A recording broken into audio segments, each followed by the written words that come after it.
दोस्तों, इतना तो आप जानते ही होंगे कि हम सब भारतीयों का जीवन हमेशा से ही हमारे इतिहास से जुड़ा हुआ रहा है। ये बात सच है कि हम दुनिया के किसी भी हिस्से में ही क्यों ना हो, पर हम अपने इतिहास और संस्कृति को कभी नहीं भूलते, क्योंकि बचपन से ही हम रामायण और महाभारत जैसे महाकाव्यों को देखते या सुनते आ रहे हैं और जीवन के हर कदम पर इनसे सीख लेते आ रहे हैं। पर महाभारत और रामायण सिर्फ महाकाव्य ही नहीं, ज्ञान का वो भंडार है जिससे हमारा जीवन पूरी तरह बदल सकता है। लेकिन क्या आप सभी को पता है कि महाभारत में कुछ ऐसे व्यक्ति भी मौजूद थे जो अगर नहीं होते तो तब उनके होने ना होने से शायद महाभारत का इतिहास ही पूरी तरह से बदल जाता और हम और आप महाभारत की एक अलग ही गाथा सुन रहे होते। तो चलिए जानते हैं इन्हीं रहस्यमयी व्यक्तियों के बारे में। सहदेव।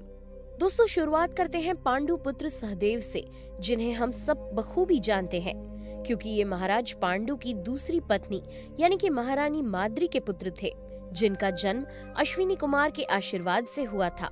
अब आप सोच रहे होंगे कि वे पांडु पुत्र कैसे कहलाए। पांडु सहदेव के धर्म पिता थे, क्योंकि एक श्राप की वजह से वह कभी खुद की संतान उत्पन्न नहीं कर सकते थे। दोस्तों, बाकी पांडवों की तरह सहदेव के पास भी बहुत सी शक्तियां थी, पर क्या आप जानते हैं कि सहदेव के पास एक ऐसी रहस्यमयी शक्ति थी जिससे वो भविष्य भी देख सकते थे, और उन्हें ये शक्ति उनके धर्म पिता पांडु का दिमाग खाने से मिली थी, जो बहुत ही ज्ञानी थे। अब आपके मन में ख्याल जरूर आ रहा होगा कि आखिर कोई व्यक्ति अपने ही पिता का दिमाग कैसे खा सकता है। तो आपकी जानकारी के लिए मैं बता दूं कि सहदेव ने ऐसा अपने पिता पांडु के आदेश से ही किया था। हालांकि इतनी गजब की शक्ति होने के बावजूद भी वो इसका कोई इस्तेमाल नहीं कर सकते थे, क्योंकि स्वयं श्री कृष्ण ने उन्हें ये श्राप दिया था कि वो ये रहस्य किसी को भी नहीं बता सकते, वरना उनकी तुरंत ही मौत हो जाएगी। बर्बरिक। अब बात करते हैं महाभारत के एक ऐसे रहस्यमयी व्यक्ति की जिसके बारे में ज्यादा लोग नहीं जानते। मैं यहाँ बात कर रही हूँ महाबली भीम के पौत्र और घटोत्कच के पुत्र बर्बरिक की, जो कि महाभारत का एक ऐसा योद्धा था जो अकेले ही दुश्मन की पूरी सेना को खत्म कर सकता था। अब आप सोच रहे होंगे कि आखिर ये कौन है और इसके पास ऐसी कौन सी शक्ति थी। बर्बरिक पांडु पुत्र भीम का पौत्र और घटोत्कच का पुत्र था, जो कि बहुत ताकतवर था। एक वरदान की वजह से वह अपने 3 बाण से ही दुश्मन की पूरी सेना को खत्म कर सकता था।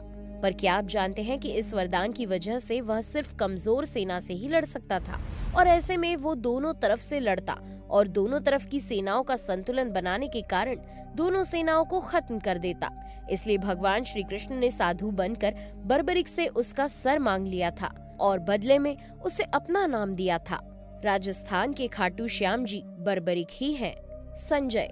आप सभी महाभारत के पात्र संजय को बहुत अच्छे से जानते होंगे, जिन्होंने महर्षि वेदव्यास से मिली दिव्य दृष्टि की मदद से ही महाराज धृतराष्ट्र को महल में बैठे बैठे ही कुरुक्षेत्र में चल रहे युद्ध की एक एक जानकारी दी थी। लेकिन क्या आपको पता है, इनके पिता एक बुनकर थे, इसलिए इन्हें सूत पुत्र भी कहा जाता था। दोस्तों, संजय हस्तिनापुर के महाराज के सलाहकार थे और उनका रथ भी चलाते थे। संजय बहुत ही ज्ञानी थे और उनके इसी ज्ञान की वजह से उन्हें महर्षि वेदव्यास से वरदान प्राप्त था, जिस वरदान की वजह से उन्हें दूर दिव्य दृष्टि प्राप्त थी, जिसकी मदद से वो एक स्थान पर बैठे बैठे ही दूर की चीजों को देख लेते थे।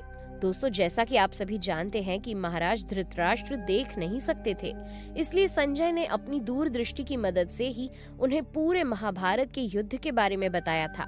दोस्तों, कहा जाता है कि संजय युद्ध की रणनीति को भी देख लेते थे, और तो और उन्होंने श्री कृष्ण से अर्जुन को दिया हुआ गीता का ज्ञान भी सुना था और भगवान के विराट स्वरूप के दर्शन भी किए थे, जिससे उनका जीवन धन्य हुआ था। अश्वत्थामा। अब बात अगर महाभारत के चौथे रहस्यमयी व्यक्ति की जाए तो वो कोई और नहीं बल्कि गुरु द्रोणाचार्य का पुत्र अश्वत्थामा ही है, जो असल में इतना शक्तिशाली था कि वो अपनी शक्तियों की बदौलत ही पल भर में ही युद्ध को खत्म कर देता। हालांकि भगवान श्री कृष्ण की वजह से वो ऐसा नहीं कर सके।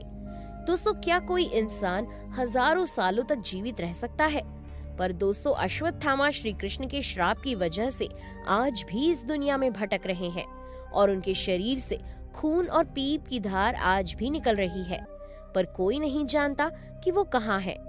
आज भी माना जाता है कि वो कई जगह आते हैं, पर किसी ने उन्हें अभी तक देखा नहीं है और आज भी वो एक रहस्य बने हुए हैं। कर्ण महाभारत के 5वें रहस्यमयी और सबसे महान योद्धा थे अंगराज कर्ण, जो कि महान धनुर्धर थे और वे इतने शक्तिशाली थे कि उनके सामने दुश्मन कांपने लगता था। वे कुंती के पहले पुत्र थे, जिन्हें कुंती ने अपने विवाह के पहले भगवान सूर्य नारायण से वरदान में प्राप्त किया था, पर किसी कारण से माता कुंती ने उन्हें त्याग दिया था। दोस्तों, कर्ण के पास दिव्य कवच और कुंडल थे, जिसके रहते उन्हें कोई नहीं हरा सकता था। वे इतने बड़े दानवीर थे कि देवराज इंद्र ने धोखे से उनका कवच और कुंडल उनसे दान में मांग लिया था। दोस्तों, अंगराज कर्ण सच में बहुत ही महान थे, तभी तो भगवान कृष्ण भी उनका सम्मान करते थे। शिखंडी, जो कि महाभारत युद्ध का सबसे प्रमुख व्यक्ति था और पांडव उनके बिना कभी युद्ध नहीं जीत पाते।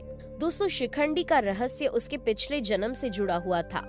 वो पिछले जन्म में राजकुमारी अंबा के नाम से जाना जाता था, जो कि स्त्री थी, पर गंगापुत्र भीष्म ने उनका उसके पिछले जन्म में उसका अपमान किया था, जिसका बदला उन्होंने महाभारत के युद्ध में कुरुक्षेत्र में भीष्म पितामह से लिया।